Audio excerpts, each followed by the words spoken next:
Boxing Ego here. If you like this video, make sure you hit the like button and also subscribe to the channel and hit the bell icon on the top of your screen to get notified when the latest new content drops.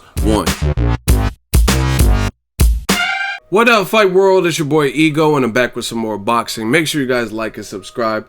Now, I gotta admit, I'm human, but I'm getting really irritated with this whole Canelo versus Triple G saga. I really feel like it's just carrying on, and I don't really even enjoy doing videos about it anymore. But this is my job, so I'm gonna get you guys informed, give some of my thoughts. I pinned an article on the website, link in the description, boxingego.com. The future, we here now. And let's get it in. Pause. So here's the article. And as you guys can see, Canelo Alvarez versus Gennady Golovkin drama. Triple G may move up to 168 if undisputed. Now let me give you guys the rundown. And make sure you guys check out the website daily. I'm trying to keep it as active as possible. Me and my writer Bakari, shout out to him. And this is the situation. Golovkin, he just had the biggest test of his career. People feel how they want to feel about it. Golovkin won. He consolidated his WBA belt, and therefore he has all of the belts except for the one by Billy Joe Saunders. So Golovkin has the WBC, WBA, IBF he got from the David Lemieux fight, and the IBO. He got the WBC because Canelo handed it to him and vacated. Now the only remaining belt is the WBO, held by, again, Billy Joe Saunders. Billy Joe Saunders, we haven't really seen. He's calling Golovkin Triple G string and all these fancy names and stuff, but the fact of the matter is, like I said in this article, he's only fought 3 times since the Chris Eubank Jr. fight, which is not good. The only name worth mentioning since Chris Eubank has been Andy Lee. He just fought recently against the Arthur Akov, the Wolverine guy. Hey, Berserker Barrage, Logan, drill power. Right? He didn't look good in that fight, and that's the only belt that Golovkin needs to get. So make sure you guys follow me. As far as the bad news, why I wrote this article and am talking about the doubts for Canelo and Golovkin, let's get to that. Now, one issue is Golovkin versus Daniel Jacobs. I flew to New York. I spent my hard-earned money for the hotel, the flight. It was during a blizzard, so the travel, one of my flights got canceled. My way home got delayed. So I support boxing too, you know what I mean? But it just so happens a lot of people didn't purchase the pay-per-view, you know what I'm saying? And the pay-per-view, the numbers weren't great. It was better than Golovkin's first outing on pay-per-view versus David Lemieux, which they said did 96,000 to 150,000, right? And that could have been maybe inflated, maybe 150s on the large side. But this one, they're saying it did about 145,000 to 170,000 allegedly. But Lance Pugmire with the LA Times, he was hearing the number at 153. So usually when you have this much of a contrast, I want to say somewhere right in the middle. So like 153, 159 maybe. That's what I'm thinking, because you know they can always tweak the numbers and inflate it to make it sound better.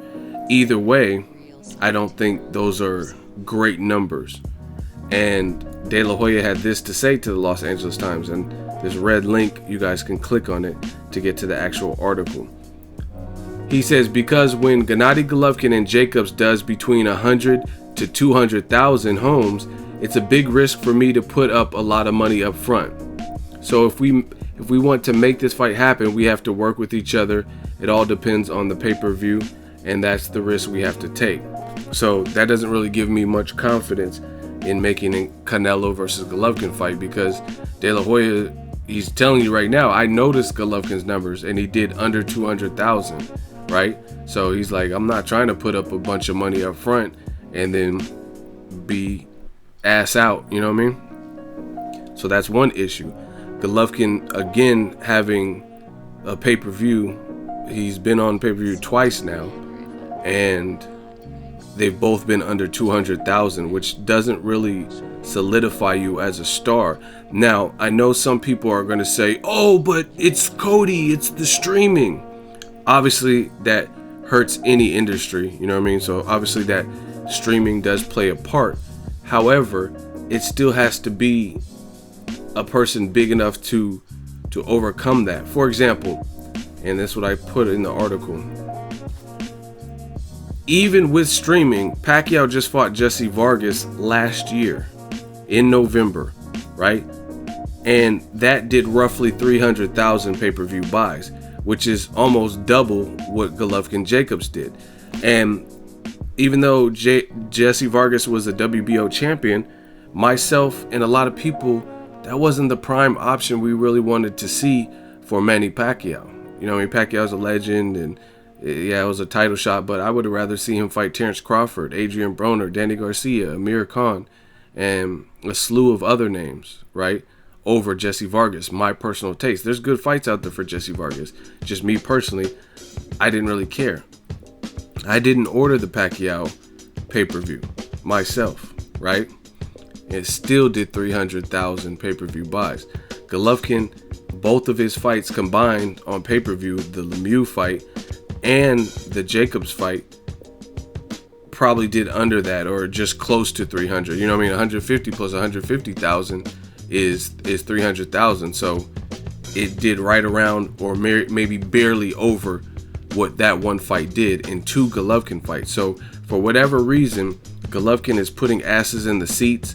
People in the comment section, they're saying, oh yeah, Golovkin. Like if you say any criticism, if you say anything about his resume or anything, they're right there in the comment section, but they are not shelling out the cash to generate higher numbers. And realistically, I'm not even saying this to throw shade.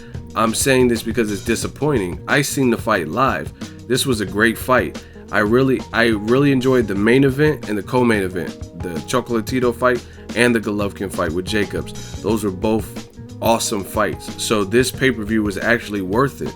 It would have been worth the money to actually pay for it. But for whatever reason, the Golovkin fans that are on every video when people want to talk about the Canelo Golovkin fight, and people are like, oh, Golovkin's the best and he's a machine and all this, where are they at when it comes time to pay for Golovkin fights? You know what I'm saying? It's just not translating well.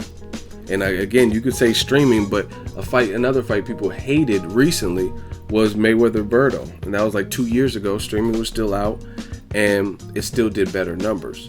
So that's one issue. Golovkin's star power is in question, and he didn't like the initial offer from Golden Boy of a flat rate. So let me actually fast forward to that portion of it. This is from ESPN. Oh, well, Oscar was talking about if Golovkin fights in June. I made a video about this one. If Golovkin fights in June, he was saying basically that it's going to derail a possible fight between Canelo and Triple G. But Oscar also had to say that he's going to rework. Who did he say to Los Angeles Times? He said he's going to have to rework the negotiations and reconsider the offer after Golovkin's number, because he's not really impressed with Golovkin's drawing power. Now, here's the other issue. Shout out to my dude Michael with KO Sports. I believe his name is Michael. We met in LA. But he did an exclusive interview with trainer Abel Sanchez, which I've linked in the article right here. And you can tell by his title, Much Watch, after Saunders going to 168. So, you know what I mean? I clicked on it. And these are direct quotes from Abel Sanchez, and I'll read it to you. He says, the interviewer at KO Sports was like, so you guys are considering moving up to 168? Abel says, absolutely. Once he wins the 4 belts, then there's no reason for him to stay there, meaning middleweight. If that fight with Billy Joe Saunders gets made, we're still talking about making it in June, then his, referring to Gennady Golovkin, intentions are to move up. Because he's done what he set out to accomplish at 160 pounds. He will have done the only thing the last guy to do it was Bernard Hopkins, and he wants to be the next one to do it, which would be unified champion. So he's talking about moving up. He goes on to say, so if it happens in June and we're successful in June, then I think if the redhead Canelo Alvarez doesn't want to get in the ring with him, it'll be up to 168 pounds. Billy Joe Saunders is the main goal. If they're able to come up with the agreement that Gennady likes to fight the redhead, obviously referring to Canelo Alvarez, then we'll fight the redhead. But if not, we'll go on to 168 pounds. Canelo is not somebody that we're looking for. And this is all contained in this interview. So that, to me, that's shocking, because I thought the whole goal was for a name like Canelo Alvarez for Golovkin's resume, right? All the star power and stuff that Canelo has, I thought that's what Golovkin's team wanted. And it'd be a big payday and a big event. Now they're talking about if they fight Billy Joe Saunders in June and beat him, which to me, this is just my personal opinion, I think out of anybody at middleweight, Daniel Jacobs had the best shot to beat Golovkin. And I think his shot was better, and I actually had him winning. But, I mean, even though he lost to him, I thought he had the best intangibles that could rival Golovkin. I don't really, especially if Billy Joe looks like he looked versus Wolverine, I don't really give him much shot to beat Golovkin. But he says don't judge him off that performance. But, I mean, it's kind of hard not to, because that's your last fight and you haven't been fighting that frequently, you know, with any level of frequency. So, I mean, I'd have to see something to show that Billy Joe Saunders will put up a better fight and or beat Golovkin than Daniel Jacobs, because I thought Daniel Jacobs did a lot of things right. Plus, I think he has more immense power that Golovkin had to respect. I don't know if Golovkin will respect Billy Joe Saunders' power the same way as Daniel Jacobs. I'm sure he felt Daniel Jacobs' shots and body work. Golovkin just has a good chin. I mean, Billy Joe Saunders, he might feel like he can run through that power. I don't know, because Golovkin, again, looks like he has a good chin. So this interview creates a whole different can of worms. It's like, now Golovkin wants to move up. Now, I'm going to tell you, and I talked about this in the article, here's my issues with Golovkin becoming undisputed and then moving up immediately. Becoming undisputed, that's great. A lot of people in boxing don't do it. I think the middleweight division wasn't the strongest division, so that was a good division to do it. Terrence Crawford is almost in a position where he could do that in his division at 140. So I have no problem with Billy Joe Saunders in June. I made a video about it when De La Hoya saying, hey, a June fight with Billy Joe Saunders will derail a Canelo Golovkin fight. I said in that video, and I still believe it, Team Golovkin, they got to do what they got to do for their career, because you don't want to be waiting around for Canelo Alvarez, who hasn't been what you call reliable. He says, oh, I just want to fight one person. I'll fight Khan, you fight whoever, and then we'll fight in September. And then when it came down to it, that's not what happened. When it came time to actually negotiate, they gave up their belt. So I don't think you should stagnate your career waiting on the next man to do whatever he's doing. And Canelo got to take care of business with Chavez Jr. So if you can become undisputed and beat Billy Joe Saunders in the UK or Kazakhstan or wherever, then do that. Don't worry about Canelo. So I'm okay with that. But after that, I don't see why you wouldn't want to fight Canelo with all the belts. You know what I'm saying? You have all the belts. Maybe that enhances your bargaining power because you beat Billy Joe Saunders. So why would you just vacate right after and move up? You know what I mean? So the timing seems kind of weird to me. Like Daniel Jacobs, some people thought Golovkin was exposed. Some people thought he lost the fight. Now all of a sudden, they're basically Team Golovkin seems like the Canelo fight is not that big of a deal. He said if they're able to come up with an agreement that Gennady likes to fight the redhead, then we'll fight the redhead. But if not, we'll go to 168. But before, it was just like Canelo, Canelo, Canelo. In every interview, they seemed like determined to fight Canelo. Now, all of a sudden, after the Jacobs fight, it seems like Team Golovkin is just like, oh, if we can get it to work, we can. Oh, well, if not.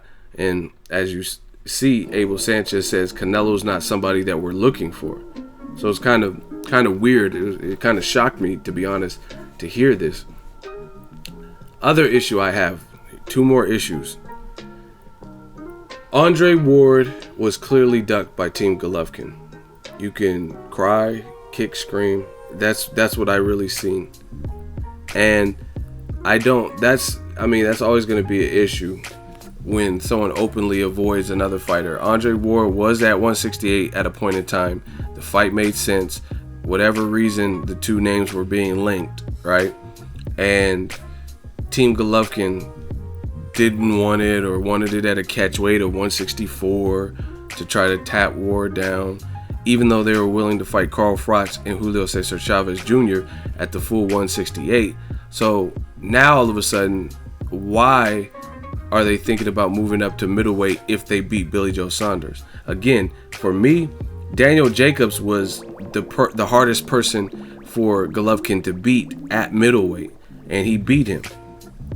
I mean, and you've seen it was hard because it was a challenge. I think he'll beat Billy Joe Saunders, so that's cool. That's good for Golovkin. But now why don't you stay at middleweight? You know what I mean? You just want to unify and then peace out? It just seems weird. And again, when Ward was at 68, you didn't seem like you wanted to move up and become a permanent resident. But now guys like Andre Ward left the division. Floyd Mayweather said, I want Golovkin to fight my fighter, Badu Jack. And I'm not saying that Badu Jack, shout out to my dude Badu Jack, I'm not saying that he would beat Golovkin, because I don't know. You know what I mean? I'd have to see them fight, because a lot of people will say, oh, this and that, and Badu Jack's been stopped. But, I mean, he's breaking teeth out of James DeGale and shit. So, I don't know. Every time I count him out, then it's something different. And a lot of people keep saying this, oh, but Golovkin fought a light heavyweight. He fought a cruiserweight. I'm going to tell you guys straight up. I know Badu Jack. He knows me. He's a big dude. He's big for the division. So if people were complaining about Jacobs being a light heavyweight and a cruiserweight and a heavyweight and weighing 180 and 190, then Badu Jack, you're going to have the same problem, because he's tall. He's probably just as tall as Jacobs, if not taller. And he's a big dude. And he recently moved up to light heavyweight. Now Golovkin is thinking about possibly fighting one more fight only at 160 and then moving up. I mean, there's still a couple fights, James DeGale or Gilberto Ramirez or something, but it just seems weird with the timing. You know what I mean? Now that Andre Ward's gone, now that the former WBC champion Badu Jack is gone, he's at light heavyweight. Now you want to move up after one fight? Weird for me. And then the final issue that I have personally, because I stay in tune with what's happening and make these videos, and you have a division newcomer, Jermall Charlo, who is coming off a sensational performance at 154, knocked out his mandatory, knocked him down, and that was Julian J. Rock Williams. He recently informed the IBF, hey, I appreciate the belt, but I got to move up. I'm killing my body. I had to just take care of business with J-Rock. And now that I've done that, I'm moving up to the next division, 160. In addition, I made a video about this. Jermall Charlo has been given a generous position within the WBC, a belt that Golovkin has. They named Charlo the number 2 ranked middleweight in the new division, even though he hasn't fought there. Maybe, I don't know how it works, but that's what it is. You know what I mean? Maybe it's based on his past accomplishments in the other division. Maybe it's based on a forecast. I don't know. But the WBC named him number 2 ranked, and I did a video about that. Now, the number 1 ranked person has been the number 1 contender for a while, Jorge Sebastian Highland out of Argentina. And now the WBC is saying that they're going to do a final eliminator, and the winner of that fight will be Golovkin's number 1 mandatory. I heard the Sebastian Highland name for a while, so I did some research, and I have not seen anything in him that would lead me to believe that he would beat Jermall Charlo. He has a loss. He doesn't seem, I don't know, he just doesn't seem that nice to me where I would pick him to beat Jermall Charlo. So therefore, Jermall Charlo is inching closer and closer to becoming Golovkin's mandatory. And again, now you only want to fight one more fight against Billy Joe Saunders and then move up to 168. That's again, the timing is weird to me, because I would personally love to see Golovkin versus Jermall Charlo. Again, I'm not saying Golovkin, he's tough, he has a chin, he has power. You have to fight the right fight. But me personally, I would love to see the fight because styles make fights. And I see in Jermall Charlo, I can't say if he beats Golovkin or not, but I can say that he has some of the ingredients that has given Golovkin fits. That's what I have seen. For example, Kell Brook lifted Golovkin off of the canvas with uppercuts, with a uppercut in that second round. Go watch the fight if you don't believe me. And you look at Jermall Charlo, he had one of the sickest counter uppercut, right? J-Rock was throwing a punch and he countered him with the uppercut that really set up the knockout. That was what knocked him out. You know what I mean? Them extra hits, he was already done for. He had no legs because of that uppercut. So anybody that can train with Ronnie Shields and sparred with Edeslandi Lara and is big, Jermall, that particular Charlo, he's listed at 6 feet tall, and anyone who can counter with the uppercut like that, you obviously have to have good timing and a swift uppercut to counter with an uppercut. It's one thing if you guys are in a phone booth and you're just throwing uppercuts, but to counter somebody with the uppercut, you have to have a level of timing, gauging distance and range and just overall swiftness to deliver a counter uppercut. So again, if a welterweight in Kell Brook lifted Golovkin off the ground, he said he wasn't hurt, but it looked like Golovkin got visibly hurt. He just has a good chin. It looked like he was bothered by those uppercuts from Kell Brook, right? Then I would be anxious to see how he would take a guy who at least is not coming up from welterweight and is a big junior middleweight just turning to middleweight, right? A 6-footer, a guy with the big frame. You know what I mean? I met the Charlo in Vegas, I think it was. He's a big dude. He has a nice size frame. Now the other issue is Daniel Jacobs gave Golovkin a tough ass fight. Some people had Golovkin winning, some people had Jacobs winning, but Jacobs' height, size, and his athleticism made for a competitive bout. These are all traits that Jermall Charlo exudes. So I would love to see that fight. So it just, to me, it's kind of weird timing. The middleweight division has only had a few names that could even possibly rival Golovkin, right? Some of them couldn't get made, like Sergio Martinez or Canelo. But now new faces are emerging like Jermall Charlo. And then now Golovkin's talking about leaving the division, right? Badu Jack, like I said, and Andre Ward left 168. Now Golovkin's talking about going to 168. It just, I don't know. I don't really like the timing. And again, back to Canelo and Golovkin, I thought Canelo was the cash cow and the prize that they wanted for bragging rights. So that's my thoughts. I guess we got to see. First, Canelo has to win his May 6th fight against Chavez Jr. But this whole moving up to 168 business, it kind of caught me off guard. And again, check out KO Artist Sports. They have the exclusive with Abel Sanchez where he says all these things that they'll see what's up with Canelo. But if they don't like the offer, then if they've unified and become undisputed with Billy Joe Saunders, they're out of the middleweight division, moving up to super middleweight, which is, again, is weird. It's kind of shocking because now there's actually some competition at 160. Guys who are, making a bit of a name for themselves, like Jermall Charlo coming off of that impressive win. Even a Daniel Jacobs rematch would be desired, but now all of a sudden they're piecing out and ready to leave the division. It's just kind of rather weird timing to me. So Canelo versus Golovkin, I want to see it. I've always wanted to see it. I've always maintained that. Will it happen? I really don't know. Again, I think Golovkin with continued low pay-per-view numbers, that didn't do him any favors because Golovkin has always been at Canelo's mercy and Golden Boy's mercy, but now I think even more so because if they want to say, hey, man, you ain't doing no numbers, then they kind of have a point. Canelo's numbers aren't that low as that.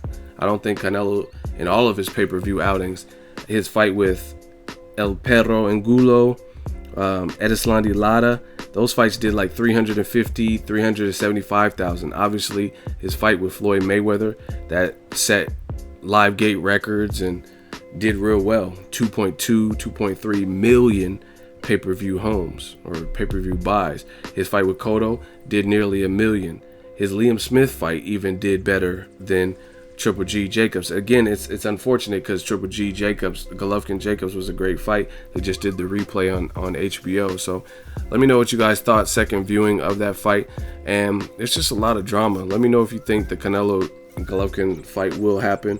And what do you guys think about Triple G fighting one more time if he beats Billy Joe Saunders, then moving up to super middleweight? Who would you like to see him at super middleweight? Only people I could think of that really would generate kind of interest at 168, maybe Caleb Smith, Anthony Durrell winner, or James DeGale, or Gilberto Ramirez, something like that. Or Chavez Jr. if he wins and beats Canelo and then moves past the 164.5 catch weight, something like that. Let me know what you guys think. I guess we'll have to tune in May 6th, see what happens with Canelo and see what happens with his star power after the Chavez Jr. fight. Let me know what you think of Golovkin possibly fighting in June and against Billy Joe Saunders and then becoming undisputed and moving up. Let me know what you think. Drop it in the comment section. Make sure you share the video, like the video. As always, hate, comment, and subscribe. Till next video, it's Ego signing off.